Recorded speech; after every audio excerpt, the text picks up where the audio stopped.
Today we look at a prominent theory suggesting that the man known to history as Robert Gabriel Mugabe of Zimbabwe was in fact Robert Gabriel Matabele of Malawi. Is there some truth in the rumors, or is just innuendo from his distractors?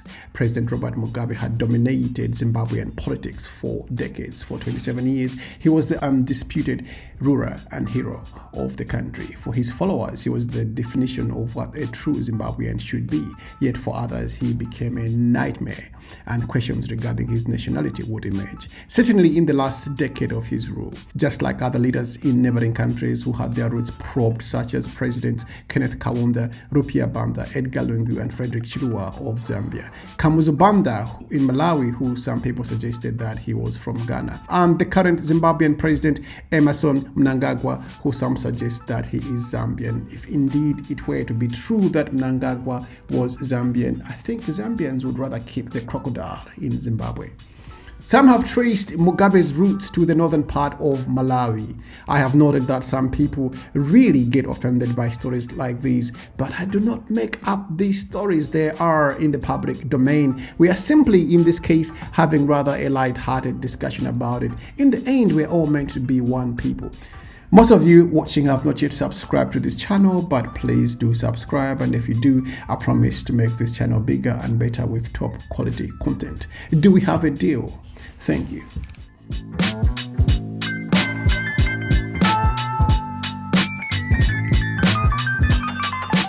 Some conspiracy theories are easy to dismiss, such as the moon landing was fake. I really don't get it, because I'm like a hyper-rational person. I'm thinking, why would anyone fake the moon landing for? Like, why you get to all that trouble? I mean, it's all proven, it's true. When it comes to personal stories, they can be a little harder to discern. That's why we're gonna go get into this story together. Now, Masauso Matabele, who according to this story was President Mugabe's father, was a Malawian laborer who settled in Vimba, where he made Bona of Karagamombe clan. This is an important statement. Traveling from Malawi, the then Nyasaland, to other countries, even as far as South Africa, was very common at the turn of the 20th century. Malawi, much more smaller than its neighbors, has always had a lot of people, the human resource, who would trek to Zambia, Zimbabwe, or South Africa for work. In fact, the architects of the Federation of Rhodesia and Nyasaland, that was formed from 1953 till 1963, had the availability of labor from Nyasaland in mind when they brought these three countries together. Yes, people, we were essentially one country for 10 years. The plan was to get the labor force from Malawi to work in Zambia and Zimbabwe mines. That was the plan. But contrary to popular belief that that's what Malawians do all the time, making babies, Malawi has always had a large population pre, during, and post-colonialism, as obviously the early settlers preferred to live close to freshwater lake for obvious reasons. Therefore, Masauso Matabele, President Mugabe's father, would have been part of that labor migration strategy, which continues to a certain extent to this day. So, Mugabe's father was born Masauso Matabele, but because the white settler native commissioner in Motoko could not spell it, let alone pronounce it properly, renamed him Gabriel Matabele. The colonialists had little time to learn African names or anything African or African culture. That he was born as Masauso Matabele could be accurate, as his name is consistent with the Tumbuka language, which is spoken in the northern part of Malawi. By the time he got to Zimbabwe, he was known as Masauso Matabele. Now, there is a slight name change here even before he left for Malawi. And there is our first red flag. If you haven't noticed, he was born Masauso Matabele, arrived in Zimbabwe as Masauso Matabele. Why did President Mugabe's father change his name from Masauso to Masauso before he arrived in Zimbabwe? Maybe unless he had moved from the northern part of Malawi to stay in the center or south of Malawi for some time prior to traveling into Zimbabwe, as Masauso is what Malawians in the center and the south would say for the same name. But this is quite suspicious because there is no record of him ever moving to the center or the southern part of Malawi. Now, Gabriel Matibili worked briefly in Mutoko before moving to Norton, where he met Bona, that is President Robert Mugabe's mother. She was a Shona woman, and the two got married and had several children. Apparently, Matibili, Mugabe's father, was a bit of a hothead, a live wire. They say that the apple doesn't fall far from the tree, isn't it? So he had an argument with his employers. He probably lost his job, or other texts say that Robert Mugabe had lost two of his brothers, one to diarrhea illness and another to eating poisoned maize. This sent Bona, his mother, to a dark place in a downward spiral, and she was riddled with depression and guilt. The rest of the children were then forced to take adult responsibilities from a young age. It is possible that this led to the breakdown of the family. At some point, Gabriel Matibili left his family and he went to Bulawayo in search of work and never returned to see his family.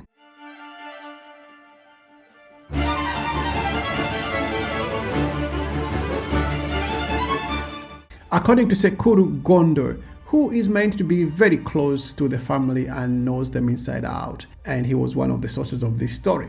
Does Sekuru mean uncle?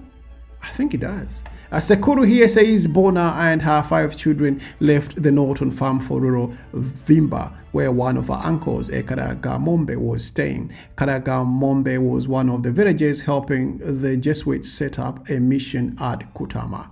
This made sense. She was a woman who needed some help from her relatives. After all, Matibili was the one who was working, so they had to leave after he left them. It meant that the family could not stay there anymore. In addition, it seems that she was suffering from bouts of depression. Meanwhile, the man from Malawi was living it up in Bulawayo. Matibili met another woman with whom he had several sons, among them a Stanley Matibili, who was once a human resource manager with Lever Brothers, now Unilever, who occasionally donated birthday cakes on behalf of his company to Mugabe on his birthdays during the early 1990s. Well, I think this is pushing some connections a little bit. A birthday cake? Remember Yaya Toure of Man City, the man from Ivory Coast? He was unhappy with his club because he wasn't given a birthday cake. Maybe birthday cakes are important. Very important, much more than we ever knew. Because this theory connects the birthday cake, brother and company, and I think it does not make any sense.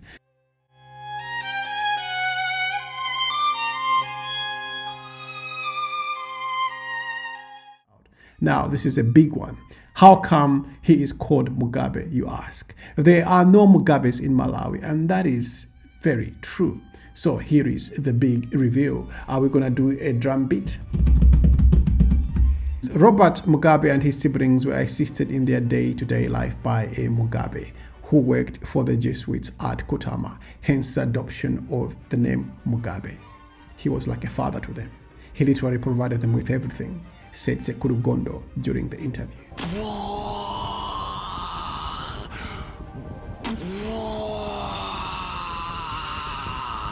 Do you feel like that is just like an anticlimax? You just don't change your name for that. Well, unless he became their stepfather, and so far there is no evidence that there was such a relationship with the mother. Just because somebody's helping you, you just go like, okay, now we are going to adopt, thank you, and we're going to adopt your name as well. From now onwards, we are your name. I just don't think that is true. We need a solid reason why he changed his name from Matibili to Mugabe.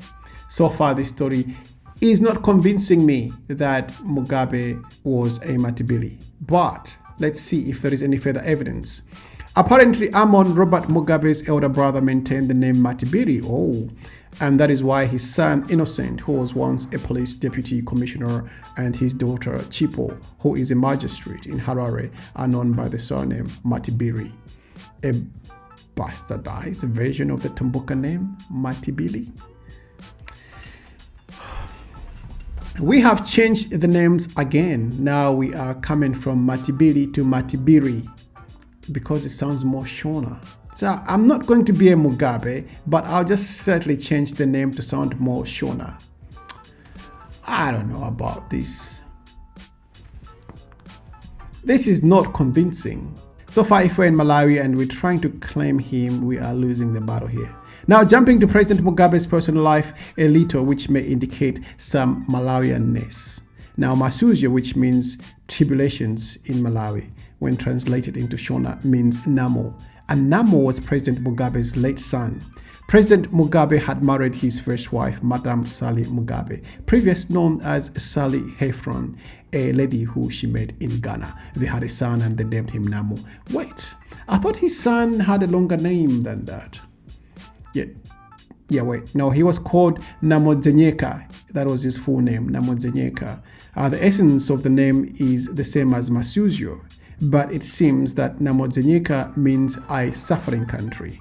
I can see why this particular theory connects Masuzo and Namodzanyeka, but Namodzanyeka was born at the height of the fight against colonialism in Zimbabwe. And indeed, Zimbabwe was suffering at the time. Hence, the name makes sense, but I don't see much of a connection to Masuzo and Namodzanyeka. So far, Mugabe keeps winning this argument. We need something quick to draw him closer to Malawi. Unfortunately, President Mugabe's son died in Ghana 3 years later from malaria. Many children still die from malaria in Africa today, isn't it? Which is sad. We really should have eradicated this disease by now, but there is a new malaria vaccine which is becoming part of the immunization schedule for babies. So far, the health professionals apparently are happy with the vaccine. I just thought I'd say that because that malaria, it's a child killer, isn't it? Back to the story. As we all know, after the mild-mannered First Lady, Madam Sally Mugabe, passed on from a kidney failure illness, President Robert Mugabe would marry the opposite of Madam Sally Mugabe. A lady 40 years his junior, enter Grace Mugabe. Is the vice chairperson wa Matthews, Dixon Matthews.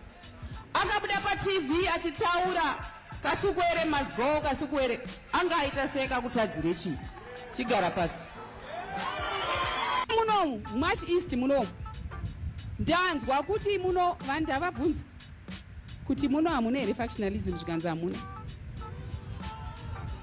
ndamuudza uyu kuti uri kunyepa kaukonde inhema uyu achingosekerera zvake ndikamuudza kuti usanyepe kaukonde, you are the chairman, you know what's happening in here. Ndikamuudza kuti uri kuziva iwewe mari dziri kuita exchange hands iwe kaukonde. They would have 3 children. The youngest son would be called Chatunga. Was Chatunga the one who was spraying some expensive champagne on an expensive watch and talking about how the dad was the president? Yeah, that was bad. And according to this theory, the original Chatunga was the father of Matibili. The write-up states that Chatunga is a common name among the Tumbukas in Malawi.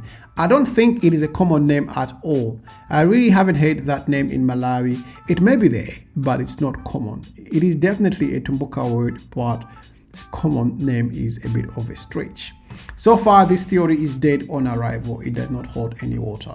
I was ready to declare President Mugabe a Malawian, another of our fine export. Would have been a fine export?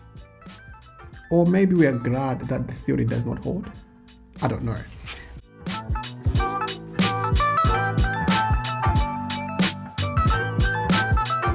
But I'll take the stories which claim that Mugabe was Malawian with a pinch of salt. These stories emerged when the Zimbabwean government enacted a law that virtually stripped Zimbabweans of foreign descent their nationality unless they renounced their claim to any foreign citizenship. The timing of these rumors was suspicious. The discourse at the time was not really about Mugabe's Malawian roots, but about the bill he had assented to, which stripped millions of Zimbabweans of their citizenship and their right to vote in the crucial 2000 and 2002 plebiscites. This is the time when the opposition led by MDC shocked ZANU-PF by snatching 57 seats in the 120-seat chamber, the first time an opposition party came close to toppling Mugabe since independence in 1980. Some people say that had more than the 6 million people, Zimbabweans, both black and white or foreign descent, voted, the scales could have tilted the other way. Remember, this was at the height of the chaotic land grab. Unfortunately, the discourse that ensued led to many derogatory derogatory remarks about anything Malawian. At that point, someone asked, what is wrong with Malawians, or what is wrong with being Malawian? Indeed, there is nothing wrong about Malawi or anything from Malawi. There have been many successful Zimbabweans of Malawian descent, for instance, the late Finance Minister Bernard Chidzero and Ariston Chambati, journalist Brighton Matewere, and the late Benedict Mazonde, among others. After all, we were one country before Zambia, Malawi, and Zimbabwe. Unfortunately, after all the colonizers left, we have clung on to borders and nationalism with dear life to the detriment of our people and economic progress. Diversity is a double-edged sword. We have many different cultures, and it is beautiful, but it has also proved to be Africa's downfall, with many conflicts, almost all of them resulting from ethnic tensions. Unless we introduce some uncomfortable and intrusive policies, our diversity will continue to divide us. See you in my next one, and thank you for watching.